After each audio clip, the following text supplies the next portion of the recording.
The sun spills through the floor-to-ceiling windows of Nina's penthouse, casting golden streaks across the sleek hardwood floor. The air smells faintly of lavender and fresh coffee. Nina, now 34, stands in her minimalist kitchen, her dark hair swept into a loose bun, wearing a cream linen jumpsuit that flows with her every move. She's stirring oatmeal for her twins, Kai and Kira, who are giggling at the dining table, their tiny hands smearing crayons across a sketchpad. At 4 years old, they're a whirlwind of energy, their almond-shaped eyes mirroring Nina's own, deep, soulful, and quietly observant. This is Nina's sanctuary, a world she's built brick by brick over the past 4 years. The penthouse, perched high above the city, is a testament to her success. Clean lines, curated art, and a warmth that feels like a hug. Her interior design firm, Lumen Designs, has become a quiet juggernaut, transforming spaces for A-listers and corporations alike. But this morning, it's just her kids, and the kind of peace she once thought she'd never find. "Mommy, look." Kira drew a rocket. Kai's voice is bright, his chubby finger pointing at a lopsided red shape. Nina laughs, crossing the room to ruffle his curls. "That's the best rocket I've ever seen, Kira.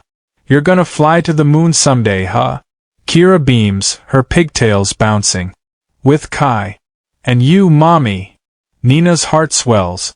These two are her everything, her secret, her strength, her reason to keep going when the world felt like it was crumbling. As she plates their breakfast, her phone buzzes on the counter. A text from her assistant, Maya. "Big client meeting at 10. Also, you got an invite to some fancy brunch this weekend. Looks like high society nonsense. Want me to decline?" Nina pauses, her fingers hovering over the screen. She knows who's behind this invite. Her past hasn't reached out in years, but the name tied to that brunch, Jared, her ex-husband, stirs something deep in her chest. Not pain, not anymore. Curiosity, maybe. Or something sharper, like the edge of a blade she's learned to wield. She types back, "Send me the details. I'll think about it." As she sets the phone down, Kai tugs at her sleeve. "Mommy, tell us the story again. The one about the queen who built a castle." Nina smiles, pulling them both onto her lap. "Once upon a time, there was a queen who thought her castle was gone forever. But she found out she could build a new one, stronger, brighter, and all her own." The twins listen, wide-eyed, as Nina's voice weaves the tale. It's their favorite story, but they don't know it's hers. Not yet. The rain pounded against the windows of their old apartment, a relentless drumbeat that matched the ache in Nina's chest. She stood in the living room, her arms crossed tightly, watching Jared pack a suitcase. His jaw was set, his movements deliberate, like he'd rehearsed this moment. Celeste stood by the door, her blonde hair sleek under a designer trench coat, her lips curled in a faint, triumphant smirk. "You're really doing this?" Nina's voice cracked, but she refused to cry. Not in front of them. Jared didn't look at her. "I'm not happy, Nina. I haven't been for a long time. You're not enough anymore." The words landed like a slap. Nina flinched, her breath catching. "Not enough? I gave you everything, Jared. My time, my dreams, your dreams." He finally turned, his eyes cold. "What dreams, Nina? You're a glorified housewife who thinks rearranging furniture is a career. I need more. We need more." He glanced at Celeste, who nodded, her hand resting possessively on his arm. Celeste stepped forward, her voice syrupy with fake sympathy. "Nina, you'll be fine. You're resilient, right?" Nina's hands trembled, but she held her ground. "Get out. Both of you." Jared zipped his suitcase, his face unreadable. "You'll regret this, Nina. You'll see what you lost." As the door slammed behind them, Nina sank to the floor, the rain drowning out her sobs. She didn't know she was pregnant then. She didn't know that the twins growing inside her would become her lifeline. All she knew was the weight of betrayal, the sting of being discarded like a worn-out shirt. That night she made a vow to herself, whispering it into the dark. "I'll never let anyone break me again." The weeks after Jared left were a blur of grief and survival. Nina stopped answering calls, ignored texts, and let her social media go dark. Friends tried to reach out, but she couldn't face their pity. The city felt too small, too full of memories, so she packed a single bag and moved to a quiet coastal town 3 hours away. It was a place where no one knew her name, where she could breathe without the weight of her past. She rented a tiny cottage by the sea, its walls peeling but its view endless. The sound of waves became her therapy. She spent her days walking the shore, her hands pressed to her belly, whispering to the life she hadn't yet confirmed. When the doctor told her she was carrying twins, she cried, not from fear, but from a spark of hope. They were hers, her family, her reason to fight. One evening, as the sun dipped below the horizon, Nina sat on the porch with a sketchbook. She'd always loved design, but Jared had dismissed it as a hobby. Now, with no one to please but herself, she drew. Floor plans, mood boards, color palette. Ideas poured out, each one a piece of the life she wanted to build. A neighbor, an older woman named Rosa, noticed Nina's sketches one day while dropping off a basket of oranges. "You've got talent, Mija," Rosa said, peering over her shoulder. "Why don't you do something with it?" Nina hesitated, her confidence still fragile. "I don't know if I'm good enough." Rosa snorted. "Good enough? You're a storm waiting to break, girl. Don't let anyone tell you otherwise." That conversation planted a seed. Nina started small, offering free design consults to local businesses. A cafe here, a bookstore there. Word spread, and soon she had clients. She named her fledgling business Lumen Designs, a nod to the light she was finding within herself. And all the while, she kept her pregnancy a secret, shielding her twins from the world that had once torn her apart. By the time Nina's twins were born, Lumen Designs was gaining traction. She'd moved back to the city, but not to her old life. She chose a modest apartment in a new neighborhood, far from the glitzy circles Jared and Celeste frequented. Her days were a whirlwind of diaper changes, client calls, and late-night sketches, but she thrived in the chaos. Every contract she signed, every space she transformed, was a brick in the foundation of her new life. One afternoon, Nina sat in a trendy downtown cafe, reviewing blueprints for a boutique hotel project. Her phone buzzed with a call from Maya, her first hire and now her right-hand woman. "Nina, you're not gonna believe this." Maya's voice crackled with excitement. "That hotel chain? They want Lumen to design all their new locations. We're talking millions." Nina's heart raced. "Are you serious?" "Dead serious. You did this, boss. You built this from nothing." She sets the phone down, her mind racing. Kai tugs at her sleeve, holding up a plastic T-Rex. "Mommy, play with us." "In a sec, buddy," she says, forcing a smile. She steps onto the balcony, needing air. The city stretches out below, a reminder of how far she's come. But this invite, it's a jab, a calculated move to drag her back into Jared's orbit. Her phone rings. It's Sarah, her voice tentative. "Nina? Did you get the invite?" "Yeah," Nina says, her tone clipped. "What's this about, Sarah?" Sarah sighs. "Celeste insisted I send it. I told her it was a bad idea, but she thinks it'll be closure." "I'm sorry." "Closure?" Nina's laugh is sharp. "For who? Her or Jared?" "Both, maybe. They're obsessed with their image. You don't have to go, you know." Nina grips the railing, her mind flashing to Jared's cold words 4 years ago, "You're not enough." She thinks of Celeste's smirk, the way they flaunted their new life. And then she thinks of Kai and Kira, her empire, her peace. "I'll think about it," she says finally, hanging up. Back inside, Kira climbs onto the couch, holding out a drawing. "Look, Mommy. It's us at a party." Nina studies the crayon sketch. 3 stick figures holding hands, surrounded by balloons. Her resolve hardens. If she goes, it won't be for Jared or Celeste. It'll be for herself, to show them who she's become. The decision weighs on Nina for days. She's in her office, surrounded by fabric samples for a new project, when Maya notices her distraction. "You okay, boss?"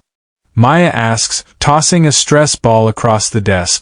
"You've been staring at that swatch like it insulted you." Nina sighs, leaning back in her chair.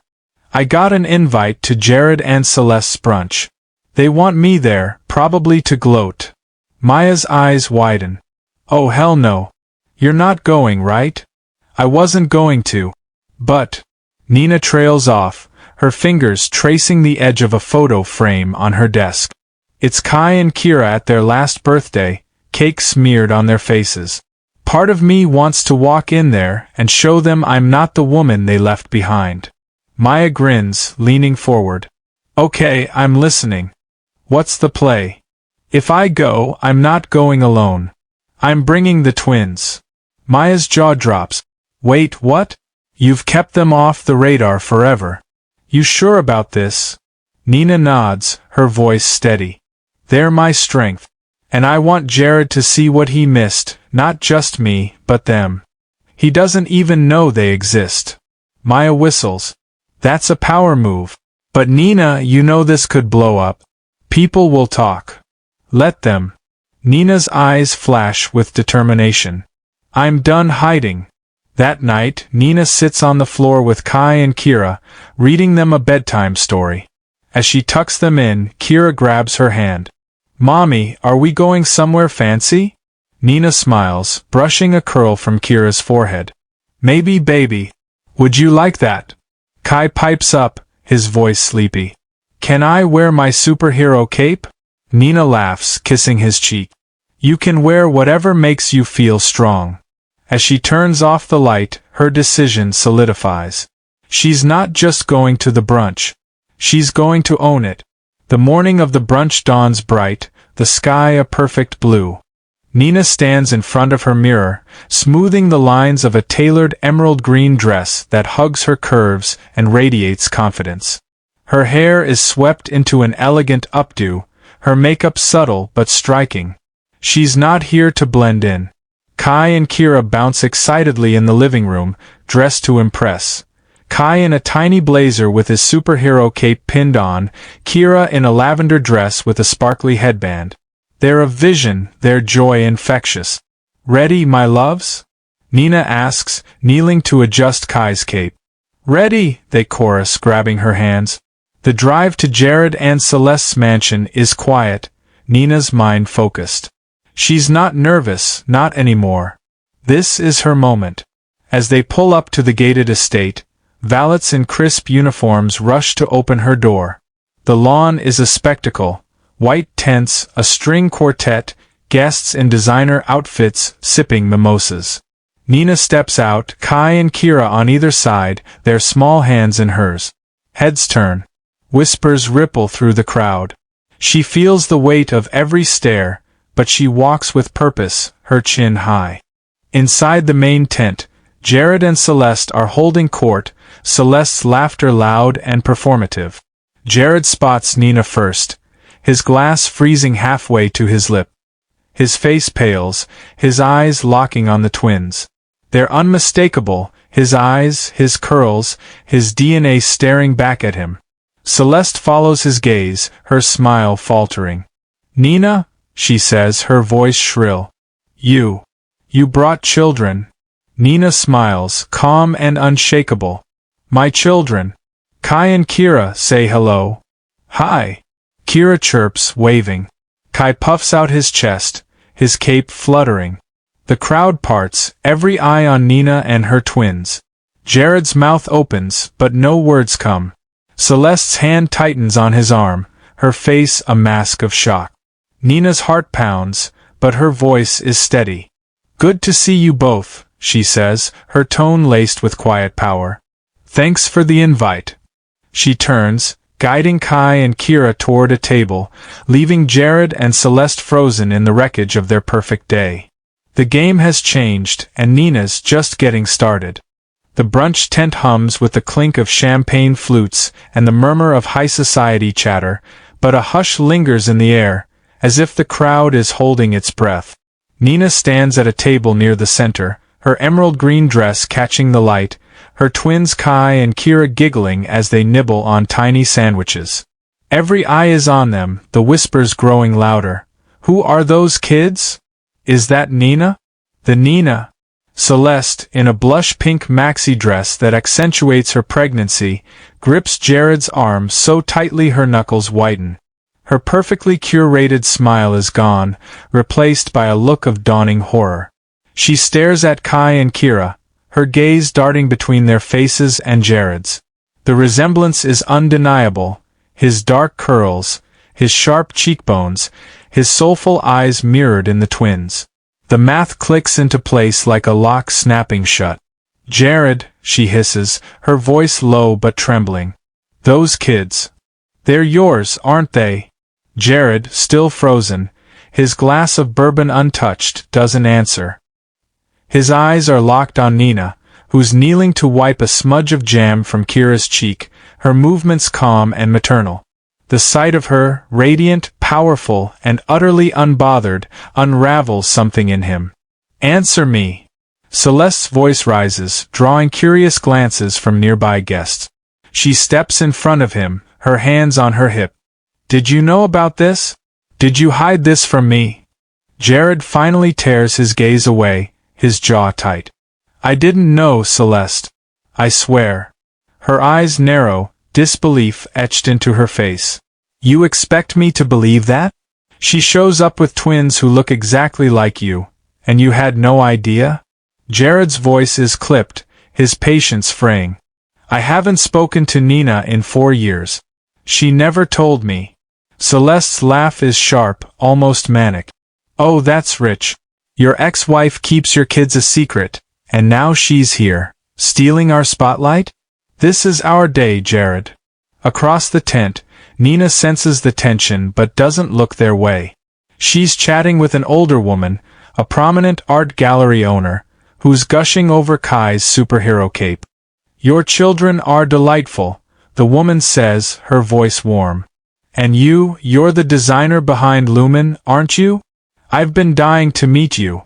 Nina smiles, her poise unshakable. Thank you. We're just here to enjoy the day. But Celeste's unraveling is impossible to ignore. She storms toward Nina, her heels clicking on the polished floor, her face a mask of barely contained fury. The crowd parts, sensing drama. Nina straightens, her hand resting protectively on Kira's shoulder. Nina, Celeste says, her voice loud enough to carry. What are you doing here? This is a private event. Nina meets her gaze, her expression serene but steely. I was invited, Celeste. I thought it'd be nice to catch up. Celeste's eyes flick to the twins, her voice dripping with venom. Catch up? Or show off? Who are these kids, Nina? Why do they look like him? The tent goes silent, every guest leaning in. Nina's smile doesn't waver. These are my children, Kai and Kira. They're the best part of my life. As for why they look the way they do, I think you already know. The implication lands like a bomb. Celeste's face flushes, and she opens her mouth to retort, but Nina turns back to the gallery owner, dismissing her without a word. The crowd buzzes, the power shift palpable. Celeste stands there, humiliated, as Jared watches, his world tilting off its axis. Jared feels the ground shift beneath him, the bourbon in his hand suddenly too heavy. He sets the glass down, his mind racing. Kai and Kira, his children. The truth hits him like a freight train, each realization more crushing than the last. Nina was pregnant when he left her. She raised their twins alone. She never told him, never asked for anything. And now, here she is, not just surviving but thriving, while he's trapped in a life that feels emptier by the second. He weaves through the crowd, ignoring Celeste's sharp Jared, Where are you going? He needs air, space, anything to quiet the storm in his head. Outside, under a sprawling oak tree, he leans against the trunk, his breath ragged. The laughter and music from the brunch feel miles away. A voice breaks through his haze. Rough day, huh? It's Marcus, an old friend from college who stayed neutral through the divorce. He's holding a mimosa, his expression a mix of sympathy and amusement. You saw her, Jared says, his voice hoarse. The kids. They're mine. Marcus nods, sipping his drink. Yeah, man. It's pretty obvious. They've got your whole face.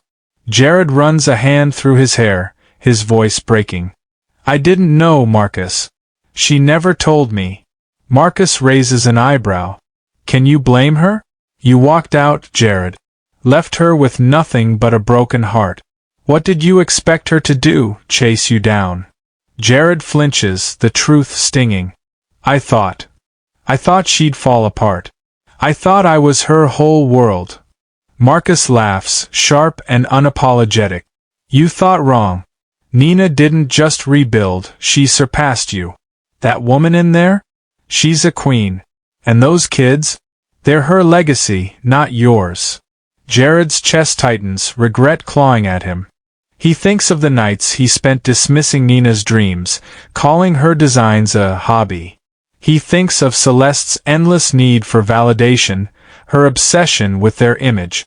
And he thinks of Nina, standing in that tent, radiating a strength he never saw when they were together.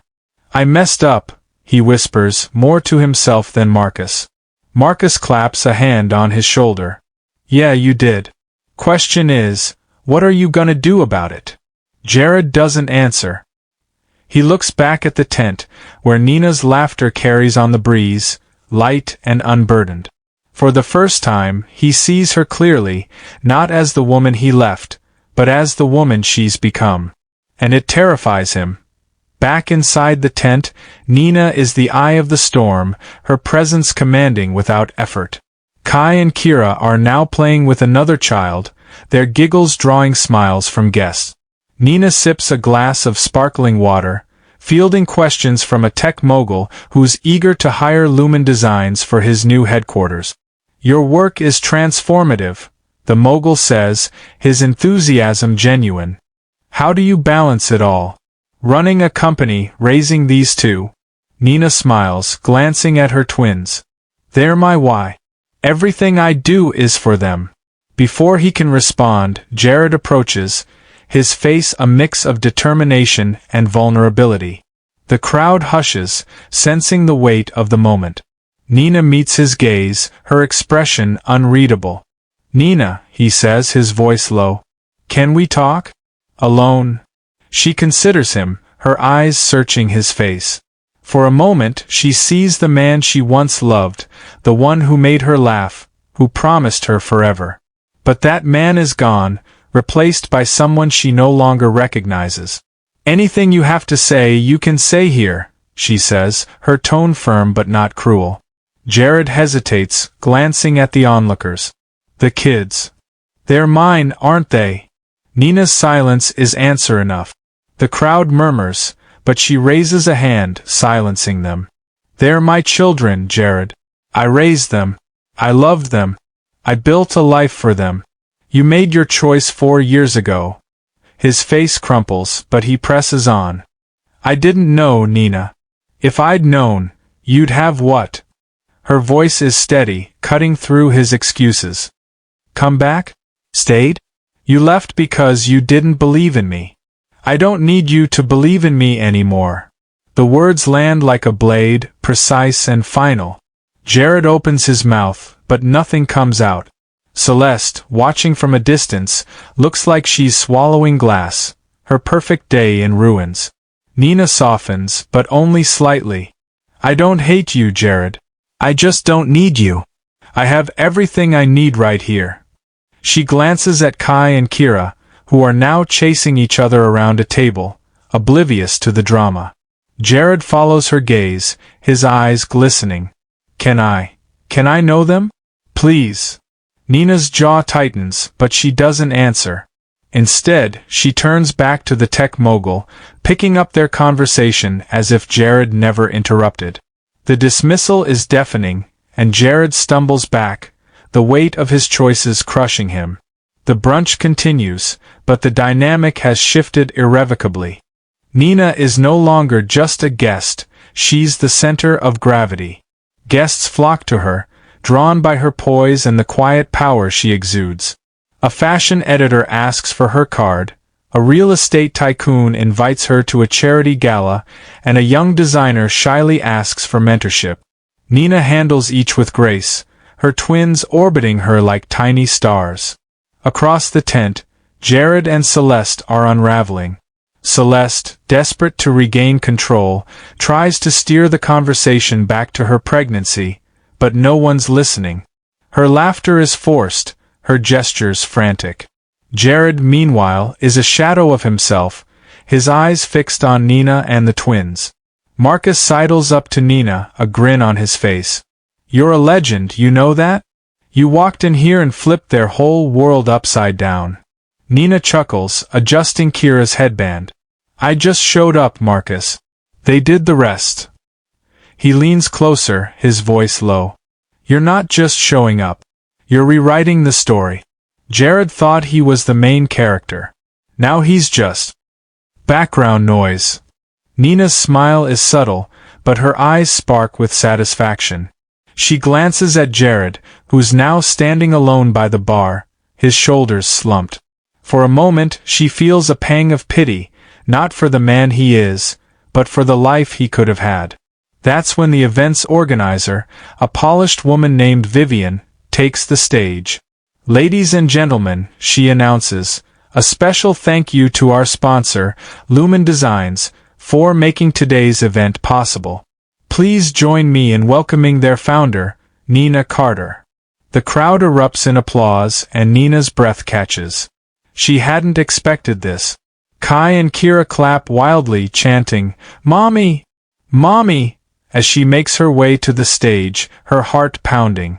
She takes the mic, her voice clear and steady. "Thank you, Vivian, and thank you all for being here. Lumen Designs is about creating spaces that tell stories of strength, beauty, and possibility. I'm honored to be part of this day." The applause is thunderous, and Jared's face twists with something like awe. Celeste, standing nearby, looks like she's been slapped. Nina steps down, her twins rushing to hug her legs, and the crowd parts for her like royalty. The power shift is complete. As the brunch winds down, Nina's star shines brighter than ever. She's surrounded by a small group of admirers, including the tech mogul, who's now pitching a multi-million-dollar contract. Kai and Kira are playing nearby, their laughter a perfect soundtrack to Nina's triumph. The tent feels like her kingdom, every glance and whisper a testament to her rise. Vivian approaches, her smile wide. "Nina, you're the talk of the town. I had no idea Lumen was sponsoring until last week. How do you keep such a low profile?" Nina laughs, sipping her water. "I let the work speak for itself." "Well, it's shouting now," Vivian says, handing her a business card. "I'm hosting a design summit next month. I want you as the keynote speaker." Nina hesitates, then nods. "I'd be honored." As Vivian walks away, Kai tugs at Nina's dress. "Mommy, can we have cake now?" She kneels, kissing his forehead. "You bet, buddy. Let's find the best one." They head to the dessert table, where Kira is already eyeing a chocolate torte. Nina cuts them small slices, her heart full. This moment, her children happy, her empire thriving, her past powerless, is everything she fought for. Across the tent, Celeste tries to salvage the event, posing for photos with guests, but her smile is brittle. Jared watches Nina from a distance, his regret a living thing. He knows he's lost her, not just today, but forever. And the twins, his twins, are a world he may never enter. Nina feels his gaze but doesn't acknowledge it. She's done looking back. As she hands Kira a napkin, a young woman approaches, her eyes bright with admiration. Ms. Carter, I'm a design student. Your work. It's inspiring. Can I ask how you started? Nina smiles, her voice warm. I started with a dream and a lot of stubbornness. Keep going and you'll find your light. The words are a dagger and Celeste's facade cracks. Her glass slips, shattering on the floor, the sound cutting through the chatter. Guests turn and Celeste's cheeks burn. Excuse me, she mutters, fleeing toward the mansion's interior, her heels clicking frantically. Inside, she locks herself in a powder room, her breath ragged. She stares at her reflection, her mascara smudging as tears spill. This was supposed to be my day, she whispers, her voice breaking. My life. My Jared. But the mirror shows a woman grasping at a dream that's slipping away, undone by the one person she thought she'd buried. Outside, Nina doesn't notice Celeste's absence. She's too busy laughing with Kai, who's trying to balance a macaron on his nose.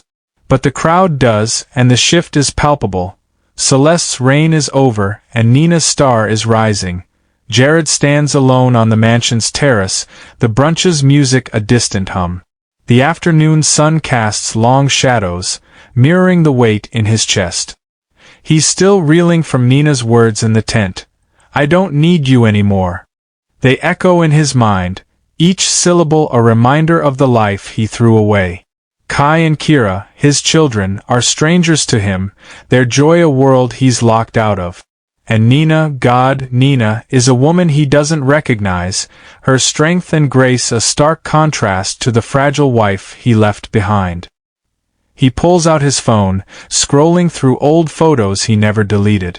There's one from their honeymoon, Nina laughing on a beach, her eyes bright with love.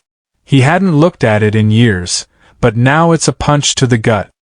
He was her world, and he traded it for ambition, for Celeste's glittering promises. What does he have now? A mansion, a title, a fiancé who's more brand than partner. Footsteps break his thoughts. It's Marcus, his college friend, holding 2 beers. He hands one to Jared, his expression unreadable. You look like you need this. Jared takes it, his voice rough. I messed up, Marcus. Big time. Marcus leans against the railing, his tone blunt. Yeah, you did. But crying about it won't change anything. Question is, what now? Jared's jaw tightens. I want to know them. The twins. I want to fix this. Marcus snorts, shaking his head. Fix it? Man, you don't get it. Nina doesn't need fixing. She's not the one who's broken. You are. The words sting, but Jared can't argue. He thinks of Nina's speech, her calm power on that stage. He thinks of Celeste's meltdown, her need to control everything. And he thinks of himself, standing on the sidelines of a life he no longer understands. I need to talk to her, Jared says, setting the beer down. I need to try. Marcus raises an eyebrow. Good luck. But don't expect her to make it easy. She's not the Nina you left. Jared heads back to the tent, his heart pounding. Nina's at a table, surrounded by guests, her twins playing nearby. He approaches, his voice tentative. Nina, can we talk? Just for a minute. She looks up, her eyes cool but not unkind. Jared, I said what I needed to say. Please, system. It looks like your message was cut off. I assume you want me to continue with the 3,000-word elaboration of chapters 16, 20, ensuring the story remains engaging, attention-grabbing, and optimized for video storytelling with interesting conversations, vivid scenes, and a satisfying conclusion. I'll pick up where the previous text left off in chapter 17 and complete the narrative, maintaining the 3,000-word count. If you have specific requests or changes, please let me know. Please, Jared says, his voice cracking with a vulnerability Nina hasn't heard in years. I'm not asking for forgiveness. I need to understand. Nina studies him, her expression unreadable. Kai and Kira are chasing each other around a nearby table, their laughter a bright contrast to the weight of the moment. She glances at them, then back at Jared, her resolve firm. Understand what, Jared? That I moved on? That I built a life without you? He flinches, but he doesn't back down. The twins. Why didn't you tell me? I had a right to know. Nina's eyes flash, but her voice stays calm, cutting deeper for it. A right? You lost any rights when you walked out that door. You chose Celeste. You chose a life that didn't include me. I wasn't going to beg you to care about us. Jared's shoulders slump, the fight draining out of him. I didn't know you were pregnant. If I had, you'd have what? Nina interrupts, her tone sharp but controlled. Stayed out of pity? I didn't want that, Jared. I wanted a partner who believed in me.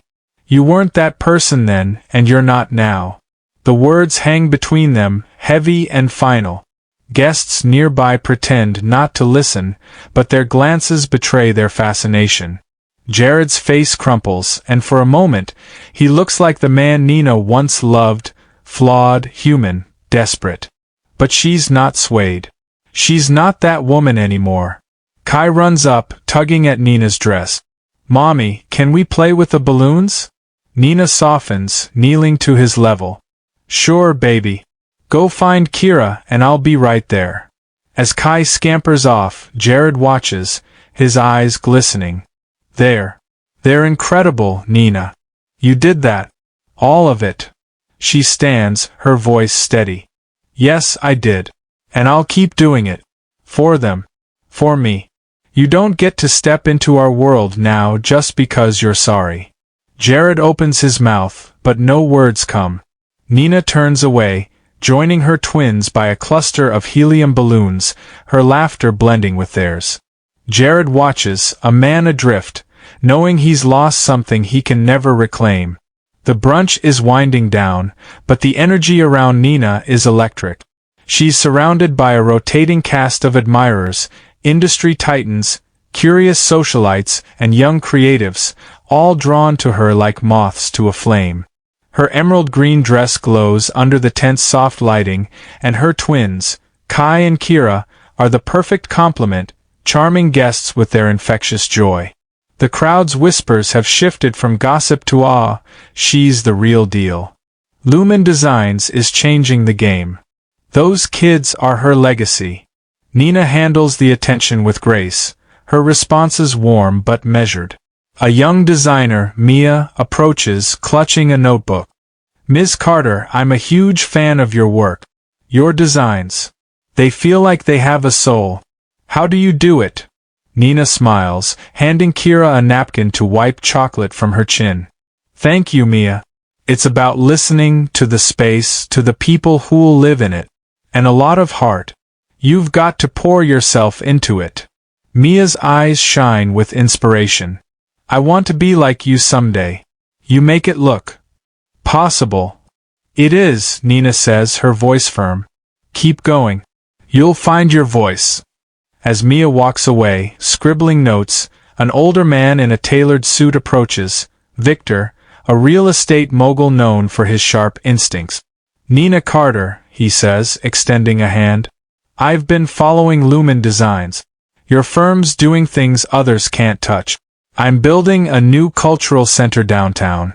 I want you on it. Nina's heart skips, but she keeps her cool.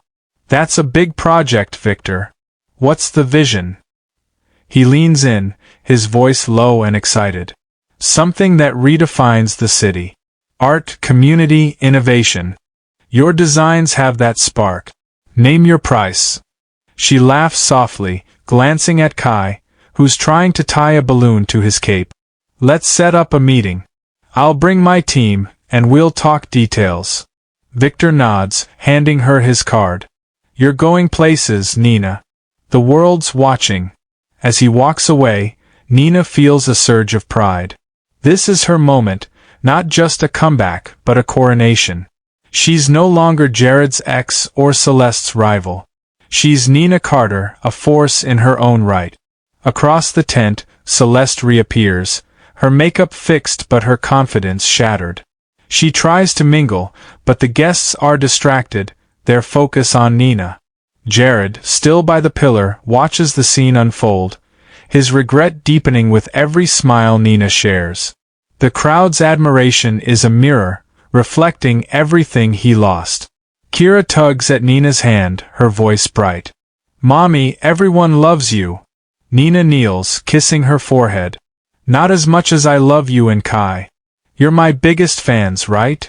Forever," Kai declares, throwing his arms around her. The guests nearby laugh, charmed, and Nina's heart swells. This is her victory, not just over her past, but for her future. As the brunch draws to a close, the sun dips lower, casting a golden glow over the mansion's sprawling lawn. Guests begin to drift toward their cars, their conversations buzzing with Nina's name. She's still in the tent, packing up Kai and Kira's toys, her movements calm and deliberate. The twins are yawning, their energy finally waning, but their smiles are as bright as ever. Marcus approaches, a grin on his face. "Nina, you're a legend. You didn't just show up, you rewrote the whole damn script." She laughs, zipping up a backpack. "I just brought my kids to a brunch, Marcus." "Nah," he says, shaking his head. "You brought your truth. And it shook this place to its core." Nina glances at the tent, where Celeste is posing for a final photo, her smile forced. Jared is nowhere to be seen, likely hiding from the wreckage of his choices. "I didn't come here to hurt anyone," she says softly. "I came to close a chapter."